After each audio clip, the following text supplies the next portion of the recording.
Hello, guys, and welcome to the Legendary Ladies podcast. Is me and Morgan this time around. Hopefully, Amy will be back for the next one. We're figuring out schedules right now. But this week, we are going to be talking about the new gay movie, The Wedding Banquet. And this is an interesting one because I saw this on opening night because I saw the trailer. I was like, whoa, this is like totally up my alley. Lily Gladstone's in it. I really liked her in Killers of the Flower Moon.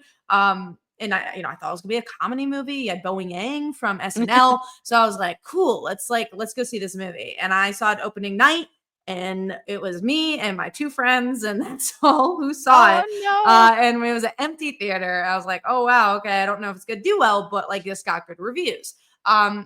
So Morgan, you saw it too, and I saw it at the very end of its run. yes, In which is fact, only like 2 weeks.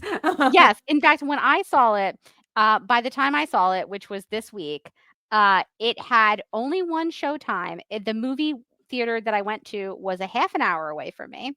I saw it in the middle of the day, which was its only showtime. It was me and a bunch of retirees Well, at least they got to going. go see it. Yeah, going for an afternoon matinee. I was looking around. I was like, I'm ready for retired life because this looks delightful. They're all having fun. They all eating their popcorn. They're kind of gossiping about the movie. I loved it. I was like, this is great. Imagine they have the AMC stubs. Like, imagine They being gotta retired and imagine just it having being the AMC retired stubs. and having AMC stubs. Imagine the life you would live. Like I was imagining that on Tuesday as I watched the movie. Yeah, so I had the like opposite experience of like going to see the movie uh basically at the only showtime I could possibly do it. And I think there was one showtime on Wednesday and then it just fell off the calendar. So it was just gone. So I literally saw it at the very end of its run. And And again, also this movie hasn't been out for that long. It's been a few no, weeks. no. For me it was a fun experience because I don't think I've ever seen a movie by myself. Whoa. And this was my first movie I seeing it love by it. myself. So How did you feel? I honestly, I felt empowered. I had a charming time. I got myself a little popcorn and a soda all by myself, and I was like, "Look at me, a woman of the world," as I, like, went into the movie theater. And give me 1 second. Sure. Ooh, our generator isn't working. We'll talk about that Uh-oh. after the podcast. Danger. We'll talk about that one after the podcast. But no, I actually, when I was in college, I want to say, I started seeing movies by myself because there's just times where there was like a random movie out. I remember at the time I wanted to see Star Wars Solo, the Solo movie, Oh, and no yeah. one wanted to see it with me. Not That might anybody be the wanted to right see that call. movie. Yeah, because it wasn't good. And I No. remember being like, you know what, I kind of want to go see this movie. So I'm just gonna go see it myself. And it was such a wonderful time. And this was before AMC stubs. So I paid for that movie. But now, and again, I don't do it as often. I kind of wish I do because I feel like it's usually I call it a date with myself. Anytime I get to go, and that really is, I feel like the only thing I feel like that's like a little date for myself. Whereas like I get to spend time with myself. And I really like it because like, especially if AMC subs, you're not paying anything. You're just like going to see a movie and like treating yourself for something. So I don't get to do as often as I want to, honestly, which is weird to say because I mean I do like seeing movies with my friends too, but there's something about going in the middle of the It is day and just really seeing like a nice. random It movie. is really nice. This is the first time I've done it, and I was like, as a low stakes thing to do by yourself, I think you can't get any chiller than going to a movie because you're just sitting in the dark theater watching the movie anyway. So like, you don't really need the company, and you can eat as much of the popcorn as you want now. I got out of the movie and I like texted my husband like, tummy hurts, ate too much popcorn. She's like, you should have been here to eat popcorn with I me. know. He's like, usually he's there to be like, "Oh, you've eaten a lot of popcorn." Takes it away from me. I love that Not movie anymore. popcorn. See, that's what I love about a The solo funny thing is AMC I don't trip. have any AMCs, like, I don't really have a lot of AMCs around me. I'm You a have Regal Regal. I'm a Okay. Regal girl, but Okay. it was only available at the AMC. It was not in That's that so Regal.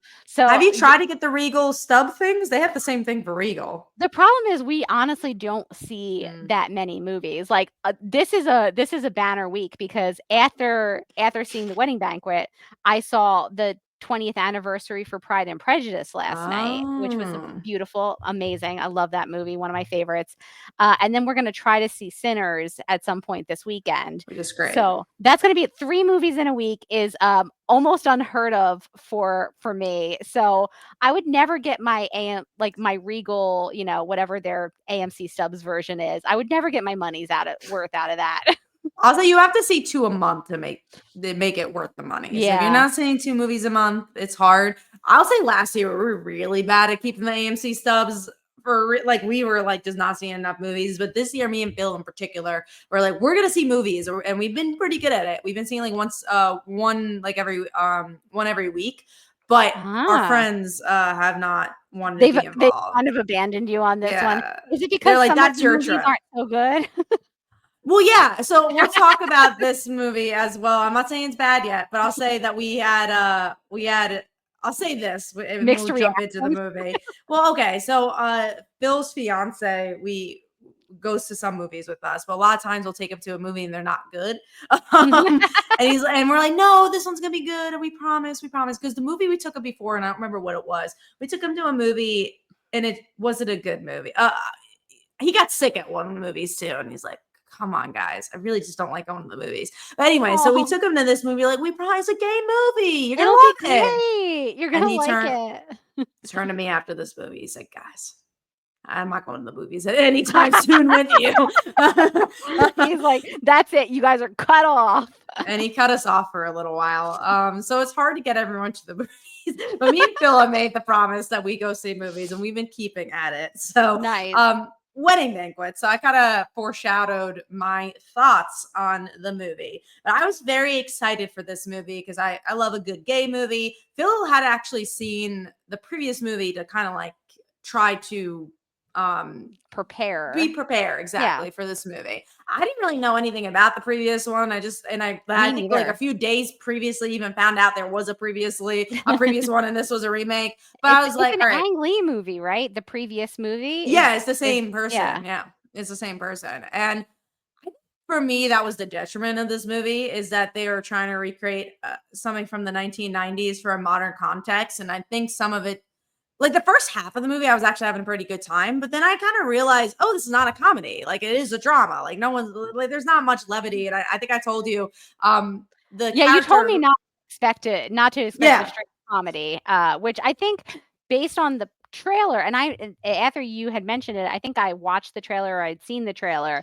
and I had also gotten the vibe that it was like a comedy, and I would say it's more of a dramedy. There are yeah. fun. It's funny in parts, but it's more of like a friendship family drama situation. Yeah, and but there's one character in particular, the one who is for Korea, right? So Korean, Yes. yeah.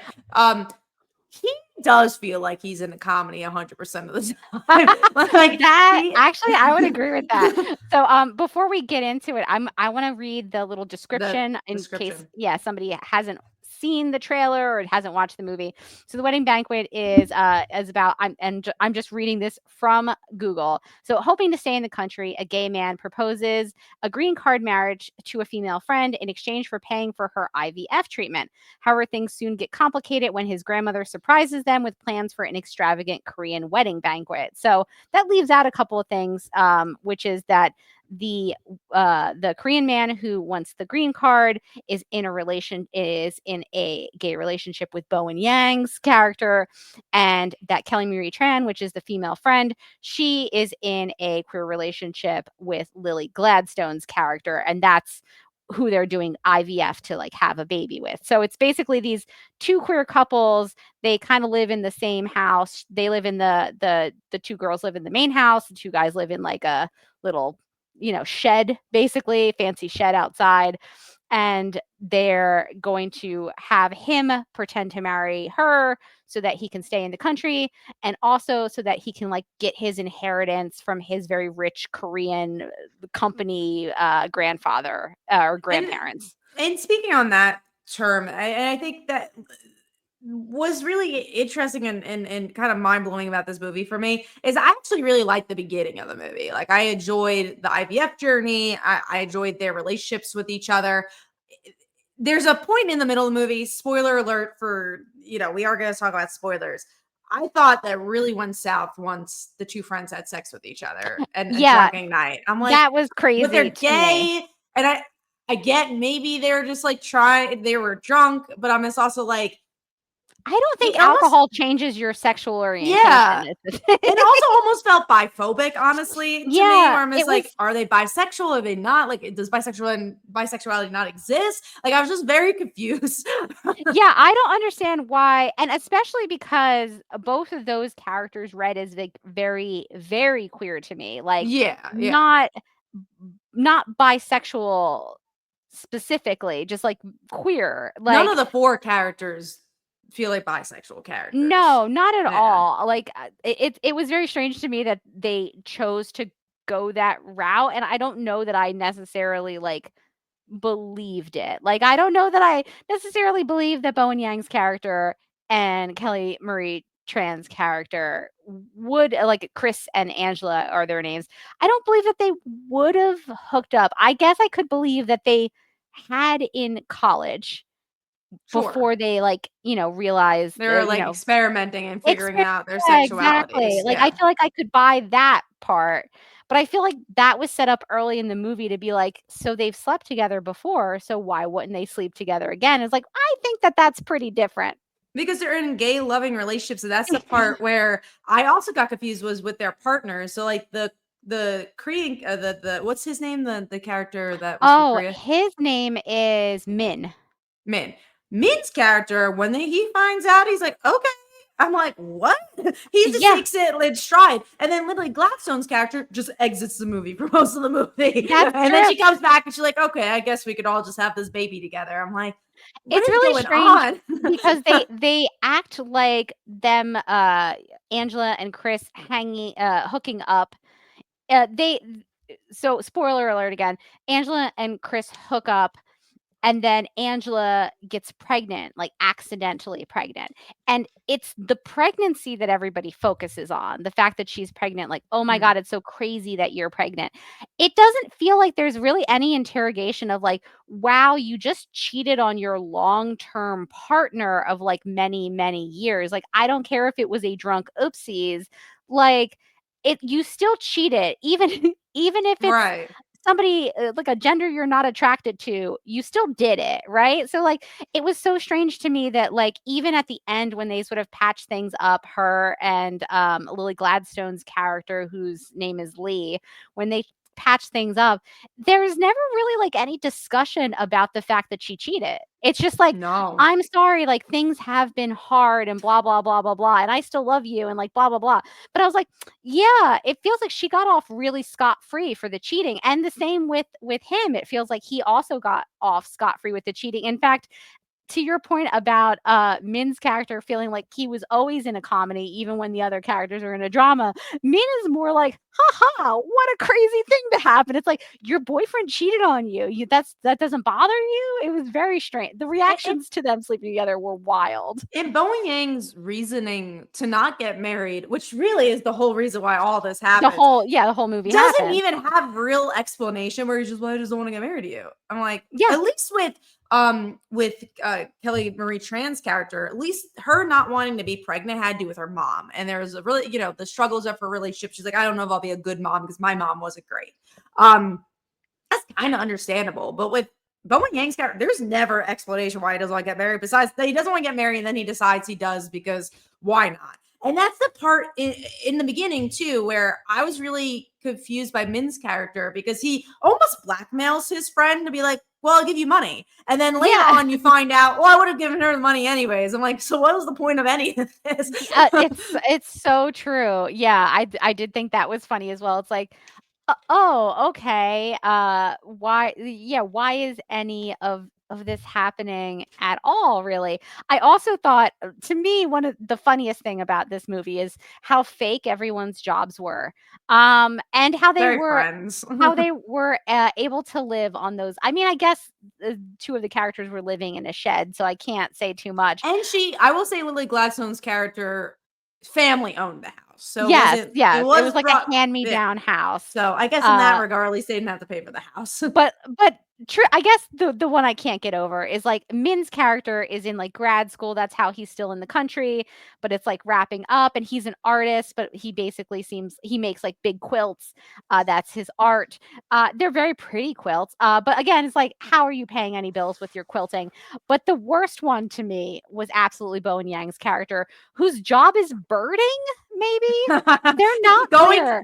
yeah, going into forests and giving tours about birds, I How think was how much can that possibly net you? Like, I didn't realize that birding could be a career, and now I feel like I've structured my life incorrectly. oh, Like, same, I for should have sure. went and become a professional birder, because And that that's seems what's so great. absurd about this movie is these little details, like he's a birder. And honestly, the thing that I think is a little frustrating, but also again celebrating in this movie is that there is this idea of found family, right? That is a thing that I actually like about this movie because it's a queer romance drama D about queer, being queer, and it is about like family is not your blood, it's the people you find.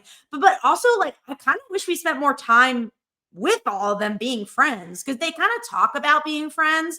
But when we see them as friends, they sleep together and they have babies together. But like we don't really get to see a lot of moments where they're just being friends, and I think that's something that was missing. And when the whole thesis statement of what I was trying to say earlier is like what makes this movie really difficult is that it is a remake of a movie from the 1990s and they're trying to hit all those beats that just don't make sense in this movie. Yeah, yeah, I thought that the stuff about, like, the found family aspect of it worked really well. Maybe less so about how the movie ended. I think it ended in kind of a weird place, and we'll talk about that, but the found family aspect of it, I really liked. I really liked the, like, relationship that she had with her mother, like, that That complicated was the most relationship. interesting. I I really like thought that relationship. I don't really liked that in terms of, like, we see her mother as being, like, very, very supportive at the beginning of the movie, and you kinda don't understand, like, why she would be so mad at her mom, but then you see sort of later on that her mom wasn't always supportive of her, like, they didn't talk for a long time after she came out, but also that her mom has gone so far in the other direction in terms of her supportiveness that she's now, like, too supportive.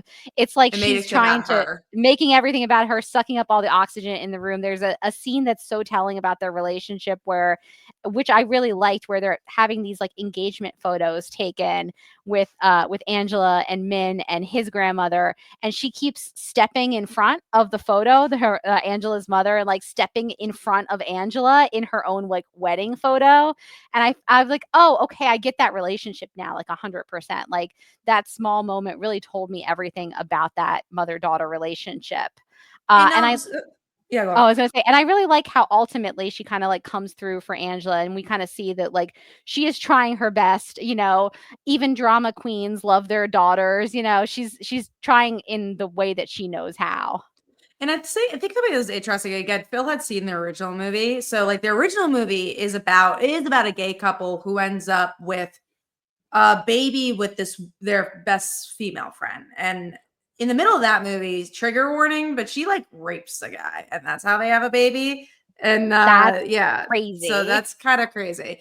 But what the movie's about is the parents coming and they obviously don't know that there's a gay couple and that their son is gay, and that's like what the movie's about. And I think something that's interesting about this movie is that they skip the parents because I guess they're trying to make it more modern where they're like, oh, maybe the grandparents wouldn't understand that they're queer. But I'm also like, it is someone from Korea. So I could kind of believe that the parents wouldn't, um, Yeah.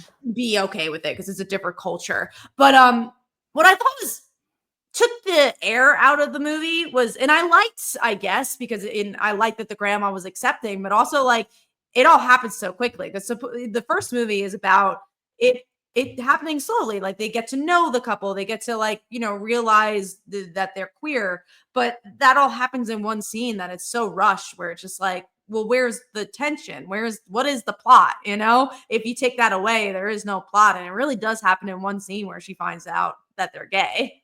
Yeah, she clocks it so immediately that it does like, if you watch the trailer does make it seem like this sort of thing that they're doing with the grandmother of, like, we are getting married and we have to take all the gay stuff out of the house, which was a very funny scene where they're, like, taking every single, like, Mm. portrait of a lady on fire, like, throw it in the they're trying to take all the queer movies and art and stuff like that off of the out of the house and into the shed so that the grandmother doesn't realize that Angela is gay.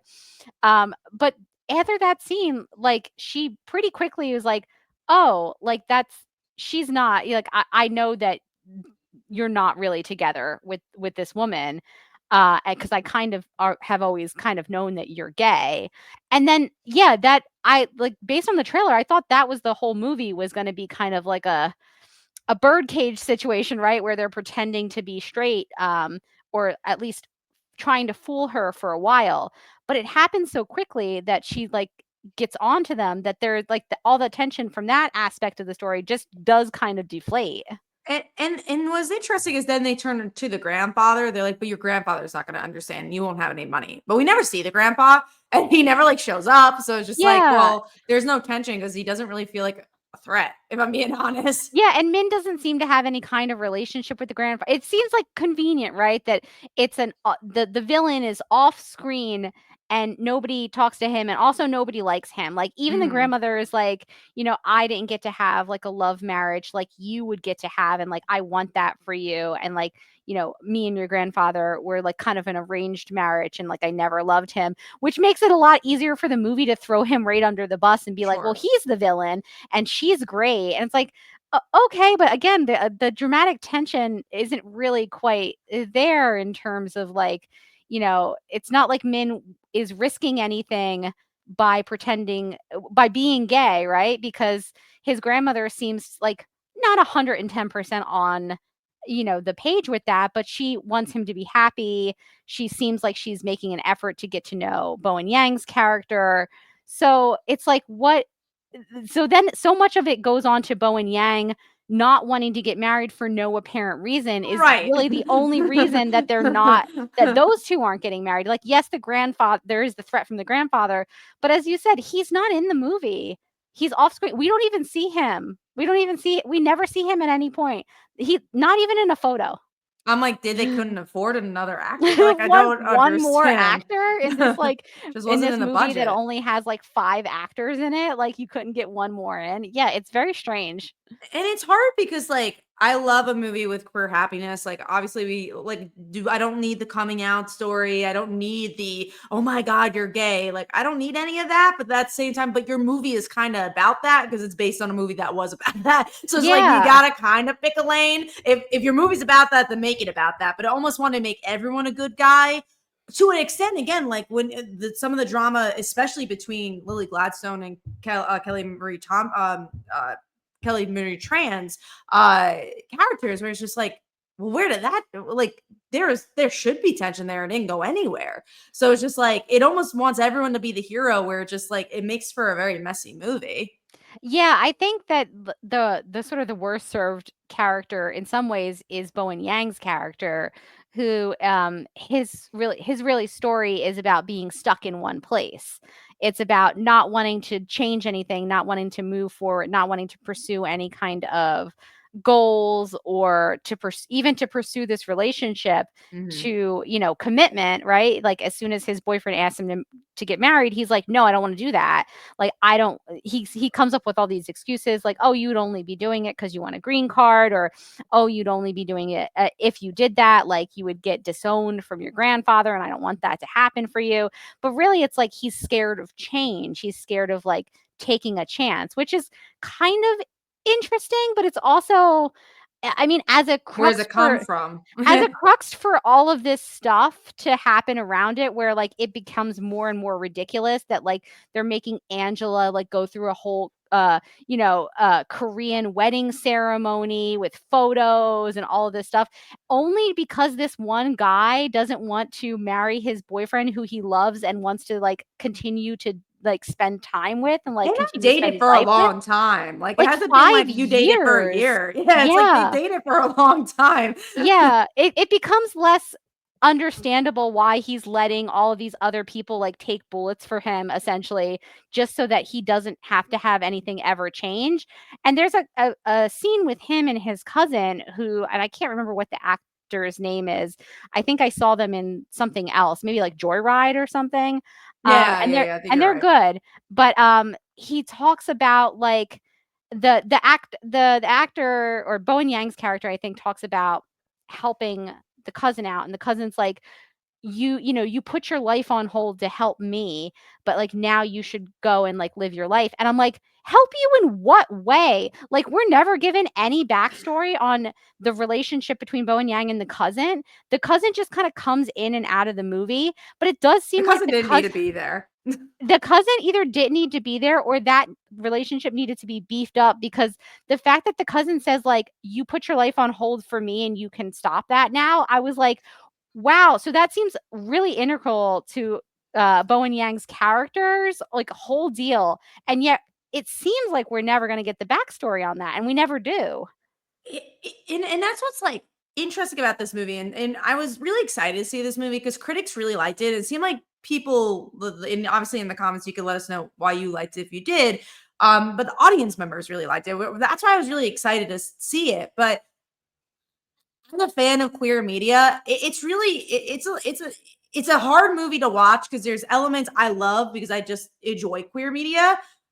But most of it, like if you think about it for a second, you're like, none of that makes sense. And then again, that middle of the movie changes the whole movie for me. I'm just like, I didn't like that. And it shows like as a writer, if you make one, because like sometimes you're writing and you're like, oh, if this like one thing happens, like, does it really derail your whole entire story? And you're like, sometimes one bad decision really derails your whole entire story. And it does. It like took me out of the movie. It just like didn't make sense to the queer narrative. And again, it goes back to this was such a tonally deaf movie where I just didn't know if I should be laughing or smiling. And we know in queer media in particular that we don't have enough levity in movies a lot of the time. So it's like, oh, I want to see a comedy movie. But then it's also like, oh, I want to see serious movies too, where I get to hear about real queer experiences. And I just felt like it had such an identity issue.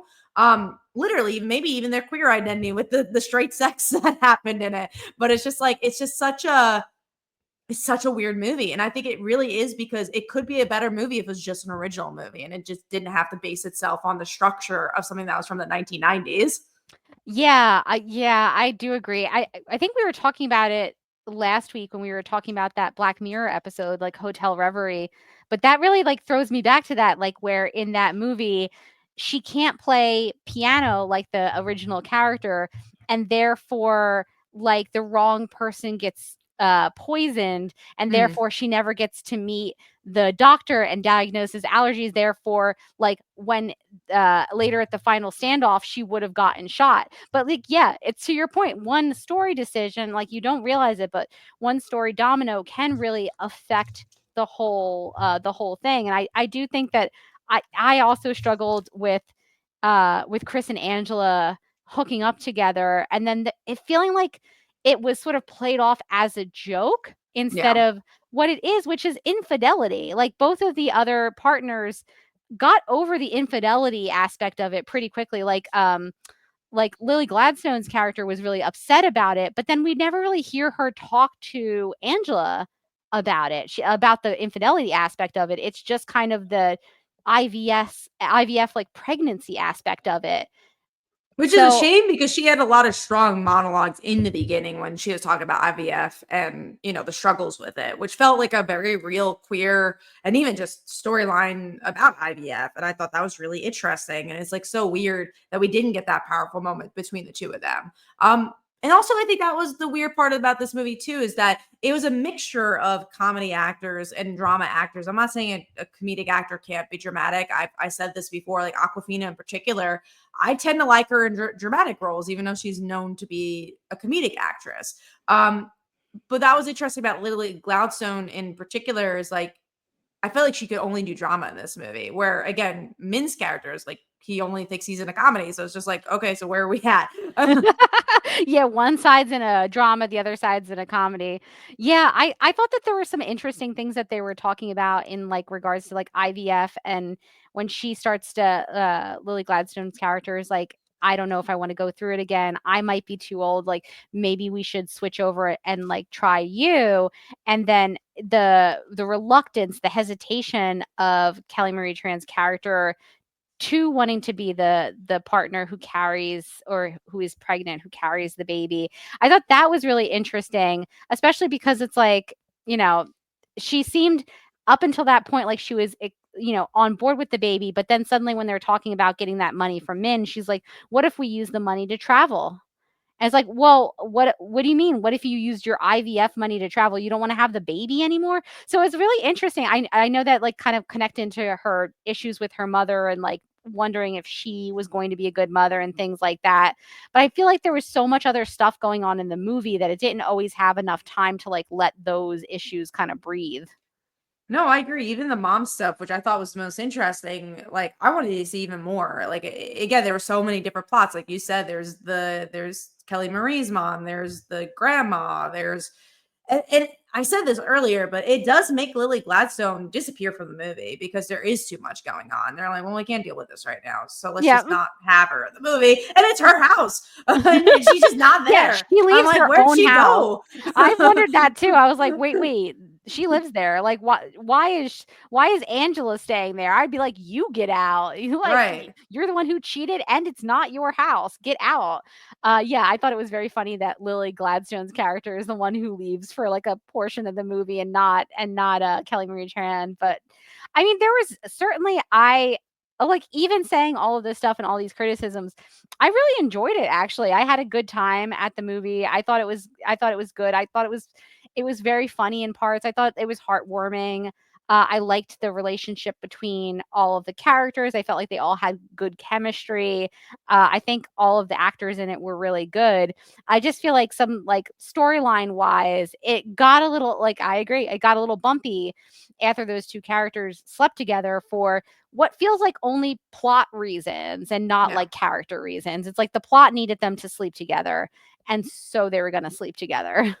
No, it's so true. And I want to see another version of this movie that doesn't have those elements because I think that, like you said, I think there's actually like a really good movie hidden in here, and I think that's why I'm like so adamant and frustrated with this movie because I'm like, I think this could have been like a kind of like a bottoms movie where it's just like a classic, Oh, a yeah, for modern cult sure. classic. Like I love bottoms, and it feels like such a new movie and like a queer movie. I really enjoy a movie like that, and I was expecting that with this, and I just didn't get it. Or even Um, like, I mean, I know it's Pride and Prejudice, right? But like Fire Island was yeah. also really, really enjoyable, and I had so much fun with it. I've seen it twice because I watched it one time by myself, and then Mike was like, "Would I have liked it?" And I was like, "Yes." So we watched it like a couple months later. And it's like that's a well done movie too. So like yeah, I think with like a little bit like another pass, or if they like, you know, took the inspiration from the 90s movie, but then didn't kind of feel like they needed to be hemmed in by some of the plot of it, I think it might have worked a little bit better. Which is interesting because the same guy who directed and wrote the last one wrote this. So it's like not like, oh, I have to be Did loyal he? because I don't want to. I believe so. Yeah, Let I me want to look. say he Yeah. did. Look it up. I'm Well, pretty sure he. he's got a story by credit, but that might just be because it's based off of the 90s version. Let me look. So did he? Did he not? He He didn't didn't direct he this didn't one. direct it. It was Okay. directed by just like now I'm only seeing like distributed by. It was directed by somebody named Andrew Okay. Han. But So story by which, Angeli, but it he might you don't also know. did Fire Island. So, when I'm saying, I wish it was more like Fire Island, well, this is also the director of that.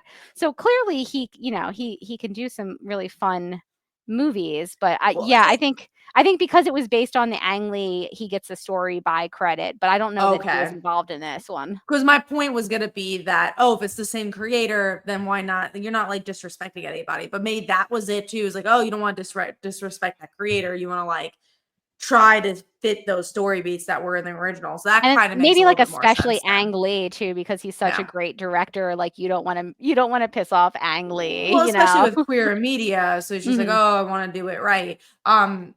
And I think that's like what was hard watching the movie is like, oh, I wanted more people in the theater. I didn't want this to like leave theaters so quickly. And it's like, oh, this sucks. It's like I want to see more queer movies. And it's just like I want more people to go to the theaters to see queer movies. And obviously, I wish this was like promoted better and distributed better. And it's just like, it's such a weird thing because I'm just like, yeah, I just want more queer movies. But just because I didn't like this one, it doesn't mean others shouldn't exist. You know, it's like the idea of like the female superhero movie, right? Back in the day when like Elektra didn't do well and Catwoman didn't do well. So they're like, well, that means female superhero movies don't do well. It's like, no, no, no. It just means those two movies weren't great. That doesn't mean you Yeah. shouldn't make female movies. You should make female superhero movies. And the same thing here for this. And honestly, like people did like this, and even you, Morgan, you enjoyed it. Yeah. Just for my personal preference, I didn't love it. But obviously it also shows like not a lot of people went to the theater for it. So I was like, oh yeah, I just wish that.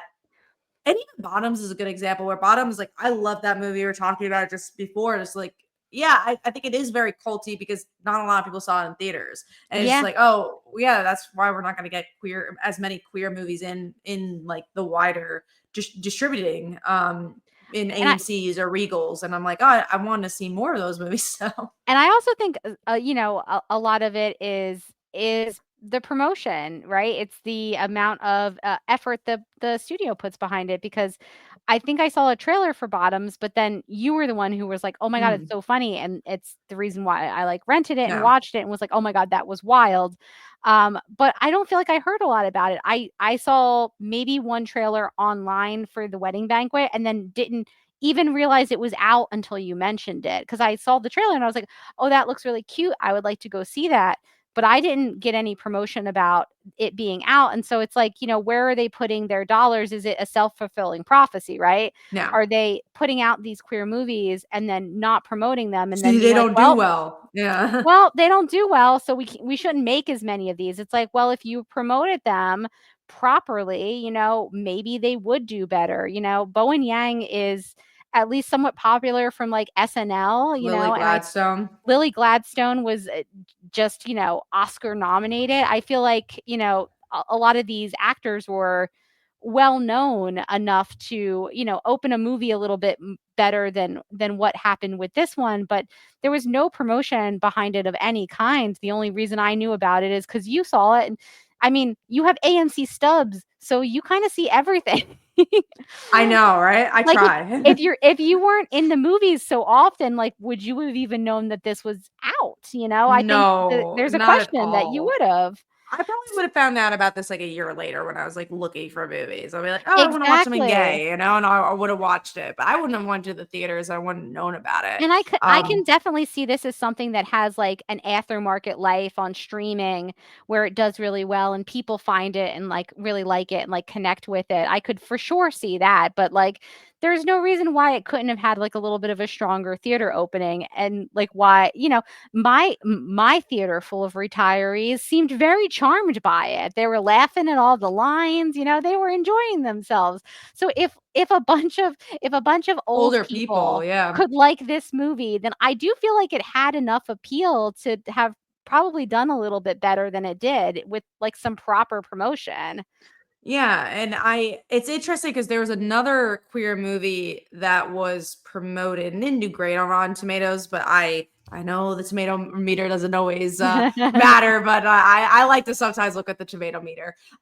So there was another movie that was promoted during this movie, and maybe you saw the commercial for it, but it was On Swift Horses. It's about like this like kind of love triangle, and these like two people find out they're gay, and one of them's like married to a straight guy. I was like, oh, that actually sounds like really cool and interesting. And then I saw it was out, and then I was like, oh, I really want to go see it. And again, it's like the same problem where it's like, oh, it's not really, it's out for a week, and then that's Yeah. it. Yeah, and I mean, to be fair, a lot of movies are sort of struggling with this right now too. It's like kind of it's become my complaint, like my old person complaint, because I don't want theaters to disappear. I like Right. getting a big box of popcorn and eating it while watching a movie, and I don't want that experience to go away. But it's feeling like I saw that this that like movie Drop came out. Yes, and I wanted Uh to see that. Yeah. yeah, and it looked ridiculous, and I was like, "This is absolutely going to be absurd, but this could be so fun." And then literally I, put on my TV the other day. I had, like, the Amazon Fire Stick, and the first thing I saw was an ad, like, "Watch Drop at Home." It's, like, already available on demand. So if, you know, if I'm gonna spend $20 or something to see it, why wouldn't I just do it in my, do it in my on my couch where I don't have to like figure Go out to how the to get to the movie. movies and do this and do that. Like it does disincentivize you to go see these movies when the release window is so short that it's like sometimes a week or two. Like that movie just came out, I think like a week ago. And then there's other movies that are there for like 5 months where you're just like, why Yeah. is Captain America still there? I don't E know, but I've seen Captain exactly. America. I think everyone's seen Captain America. Let's like give another movie a shot to be there. But then like speaking of, and I don't know how Thunderbolts is gonna do, but I saw some random article and I don't know if they'll be right or not, but they were like, Thunderbolts is gonna do as bad as Eternals. And I'm like, oh my God, which might be true because there's a big name of Florence Pugh, but Yeah. there's not a big Marvel character in it. And I think people are already like, oh, I want to get to the next phase of Marvel. I'm already ready for the next phase. This is like the old phase. I didn't like any of those movies. So like supposedly that might do really bad. I'm like, oh, that's even a Marvel movie that's not doing great. But I'm looking at Oh. some like Final Destination. I'm like, I hope that makes $1 billion because I'm like, I love Final They Destination. gotta keep making those Final Destination movies. It's funny because I hear, the buzz I'm hearing about Thunderbolts is actually very positive. Me People too. seem to be like, I'm excited to go see it, but, Yeah. like, well, you're seeing, like, on the flip side of this is, like, that Sinners is doing so Mhm. incredibly well in theaters, and I think part of it is that, like, I mean, I can't rent that on demand, and so if I Mhm. wanna go see it, I have to go see it. I really wanna see it, but I have to see it in the theaters, and I think just respecting the theater window a little bit more so and giving these movies proper promotion. Like not every movie is going to be, get like a Marvel box office, but with a little promotion, it could do a little bit better. And I feel like a lot of these movies are sort of dropping into theaters for 2 weeks, giving it no promotion, and then being like, okay, now we'll just put it on demand and people can watch it there. And it's like, Trap well, is a you good didn't give it example of any that. opportunity to build any kind of audience or even by the like, if say the wedding banquet was gonna build some word of mouth, how could you do that in, like, 2 weeks? No, exactly. And again, I think it would have. I think the queer community would have been like, go see this movie because it does seem like again a lot of people like this movie. Wasn't for me, but it seemed like a lot of people liked it. But yeah, the movie Trap is a good example of that, where we're like we all saw that on streaming and like what Yeah. became a very big streaming movie, but it's like such a random movie, and I don't think it was a big like theater movie because I didn't really hear it of it, and obviously I go to the No. movies a lot, and I knew of the movie, but I didn't hear people like you got to go see this movie. It's ridiculous. But once I hit streaming, everyone's like, you got to see this movie. It's ridiculous, you know? Yeah. Uh, Everybody came around to us trap heads. right? We were definitely the trap heads before the Hashtag girl trap heads dad. came. Hashtag go. Let's go to a concert. But yeah, it's so interesting to see. Like Sinners is a great example. Me and Phil were literally just talking about. We're like, oh, it's so interesting that there's some movies that we remember like going to the theater for because like we like the theater experience. I don't. Yeah. I'll watch movies at home, but I don't tend to watch. I like to watch like Top Chef or something when I'm like relaxing. I don't Yeah. tend to watch movies at home. Like I'll watch on a plane or something, but I just chill in different ways.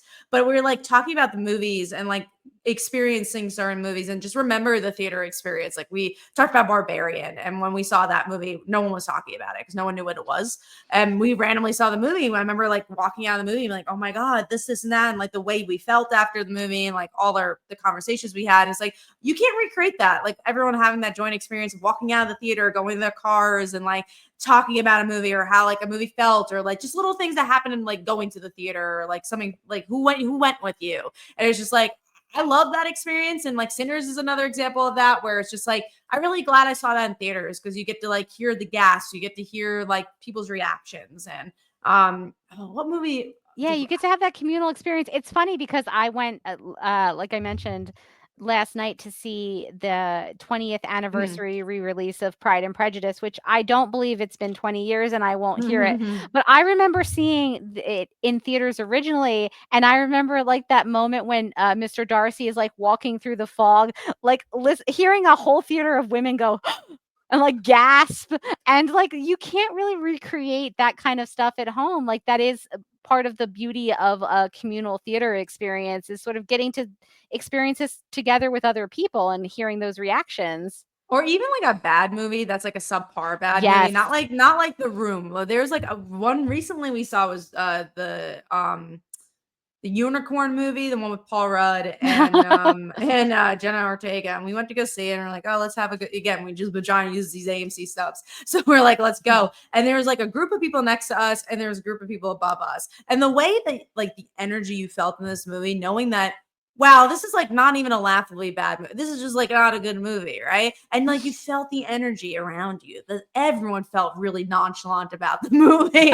And it's just like you can't recreate that either. It's just like it's like fun to see like people's reactions of like, oh, do you like a movie? Do not like it, or like the really bad movies, like again, the traps where you're like, oh, that's just like really funny bad, you know? Yeah, like, laughing at an inappropriate time in a movie with the theater is, like, one of life's little joys, even Right. when maybe the theater starts turning against you, like it did for me and my friends in some of the Twilight movies, where we were Yeah, that laughing at one, that parts one's hard. That one's a hard that one. weren't funny. By the end, I remember one of the movies, we started out, like, laughing at things that weren't laugh lines, and, we felt like the Twilight fans were getting mad at us, but by the end of the movie, everybody was laughing at things that were not laugh lines, like, everybody had come around to our way of looking at it, but those I are, think you like, the have to kind for of Twilight. experience. Yeah, for sure. Those are the kind of experiences I feel like you can only, like, have in the theater, and they are memorable. Like, I do remember those theater going experiences, like, sometimes more than the movie. I remember there was, like, Yeah. a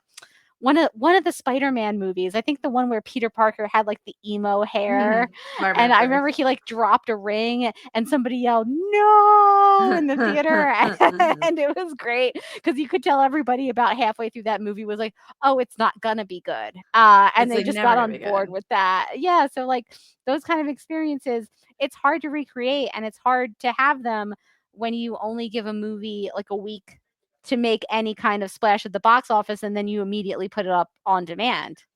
Yeah, no, it's really hard, and I think Wedding Banquet is just a good example of that. But yeah, that's kind of our thoughts on the movie. Is there any other things you wanted to Oh, say? I did wanna talk about the Mhm. end before we left. Yeah, yeah, yeah. The end of the movie is that, The obviously baby. Angeli, Kelly Marie Tran has a baby, with Bowen Yang, from their one night stand, but also the IVF works for, Lily Gladstone, and she also has a baby. This to me was a nightmare scenario that I felt like none of the characters really deserved, to have 2 infants at the same time, and, like, they're all kind of, like, living in the same house, taking care of the infants, and I was like, "This I I don't know. Not a happy I ending. don't know about that ending." I was like, "Ooh, I don't know about this one." That yeah, like, I understand what they were, like, kinda getting at, but it felt like a little bit too much of an ending.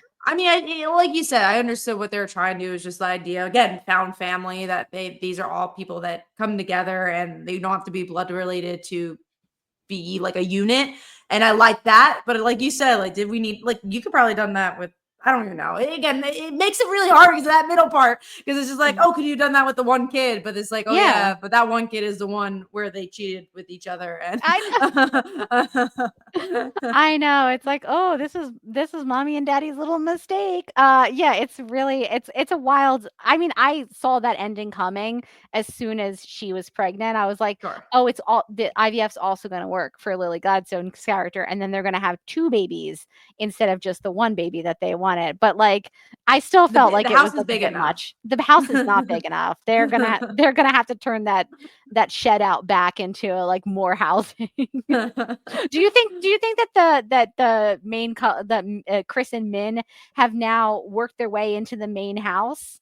I Or are don't they know how many still out in rooms the are shed? there. Or are they still I don't out know. in the shed? The nursery might be in the shed In the shed, now. yeah, they're just gonna have those babies outside. I honestly, that was one thing I couldn't figure out was the geography of that house. I was like, "Wow, this house, like, expands and contracts when needed."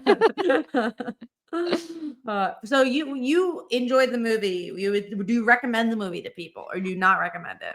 I would recommend it with sort of the caveat of being like, it's a dramedy, not a straight comedy, I think, or a straight drama. I think thinking it's a comedy and going in and then being like, wow, this is a very dramatic comedy. Everybody's talking about feeling so much.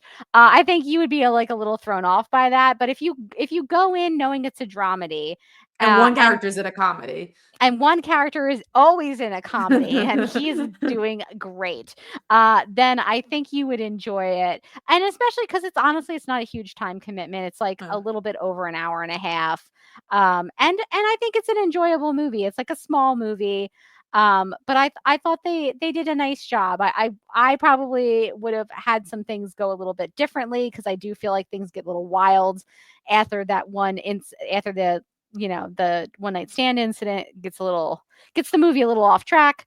But for the most part, I thought it was really enjoyable, and I had a good time. So I can't fault it too much. I'll say that I don't know if I recommend the movie, but I think if you're looking for a good time, I still think even when I disagreed with the beats, I was like, oh, it's a fun talking point. Like sometimes you're just like, oh, sometimes I do want to just go. Like it doesn't have to be a great movie just to be like, oh, I have a conversation with a friend I saw it with, or like whatever. You can have a conversation about the movie, like we're having a conversation about the movie. So I like movies like that too, because there's obviously it's not straightforward.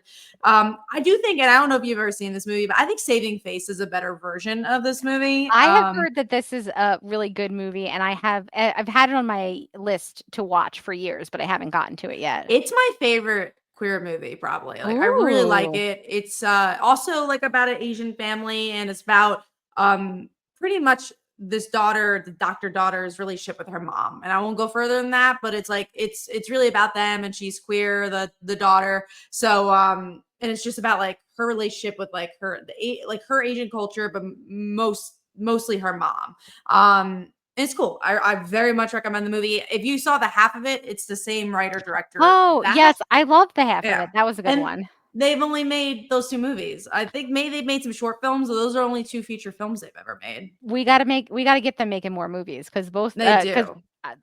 hear Saving Face is great, but also I loved the half of it. I thought that was a really good movie. Maybe we'll watch Saving Face for this podcast. We'll see. Oh, It's a maybe. good That'd be movie. fun. Yeah, good movie. I think you'll like it. I'd rewatch it too. It's a very rewatchable movie, and I haven't seen it in a couple of years, so maybe we'll do it for the podcast. Nice. But yeah, I think that's gonna do it for us. So again, hopefully you guys enjoyed. Our plan is to try to do an episode on Another Simple Favor, so a queer coded movie. Oh, it's so funny because I actually just recently watched the first one with my mom, Oh, but you've because seen she it once, I or you've seen it before? I Okay. saw the original in the theaters. I'm a Gossip Girl fan from way back, Yes. so if, I've seen so many questionable movies that Blake Lively has been in, and this is not one of them. This is actually was really good, and I saw it in theaters back when it came out, and then I just recently, like, maybe like a month or 2 ago, rewatched it with my mom and was like, "Oh my god, this movie was so much gayer than I remembered it being." So I'm excited for the sequel. I'm hoping that it's also, a little bit gayer than the There's first a one, little but queer we'll see. We'll codedness. see. That's what Yeah. I'm excited for too. I'm excited for the outfits. So The we're outfits are gonna gonna be so good. I think Blake Lively is gonna wear just like a collection of giant hats. I'm so I excited for can't wait. that. It I takes can't place in wait. Italy. I think that's gonna be really fun. I didn't know that. That's gonna be cool. Yeah, I'm excited for that one. So stay tuned. And let us know if there's anything else you want us to cover. We're always looking for ideas. So check that out. Morgan, is there anything you want to plug? You can check me out as co-host on Supergirl Radio, where we're still plugging our way through All Star Superman, and soon I think the new Supergirl comic is coming out, so we'll be reading that too. So you should check us out. Cool. And for me, at Comiguno for everything. I got Kickstarters going on. So go As check those always. out as always. But yeah, hopefully you guys enjoyed and stay legendary.